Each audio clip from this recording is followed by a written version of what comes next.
পিৎজার মধ্যে চিজের সাথে সাথে যদি এক্সট্রা কিছু অথবা ইউনিক কিছু ট্রাই করতে চান তাহলে এই মোমো পিৎজাটা আপনার জন্য।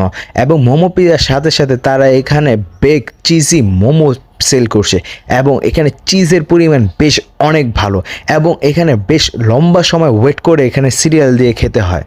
আসসালামু আলাইকুম, সবাই কেমন আছেন? আশা করি ভালো আছেন এবং আমরাও ভালো আছি। সেদিন আমরা পিৎজা হাট ওয়ারি ব্রাঞ্চ চলে যাই এবং ওয়ারি ব্রাঞ্চের ডেকোরেশনটা আমার কাছে খুবই ভালো লাগে এবং বেশ ভালো সিটিং ক্যাপাসিটি ছিল এবং ফ্রেন্ড এবং ফ্যামিলির সাথে বসার জন্য বেশ ভালো প্লেসে ছিল এবং ছবি তোলার জন্য তো কিছু স্পেসিফিক প্লেস ছিলই। এবং সেখান থেকে আমরা মেনুটি নিয়ে নিই এবং আমরা আগের থেকে চয়েস করে রেখেছি আমরা কী কী ট্রাই করবো। তা আমরা বেক চিজি মোমোটা এটা হচ্ছে 379 টাকা এবং এখান থেকে পিৎজাটা নিয়ে নিই যেটা হচ্ছে 799 টাকা। এবং অর্ডার দেওয়ার কিছুক্ষণের মধ্যে আমাদের ফার্স্ট বেক চিজি মোমোটা এসে পড়ে এবং মোমোটার মধ্যে বেশ ভালো পরিমাণে চিজ এবং চিজ দেখে আসলে মনটা আসলে খুশি হয়ে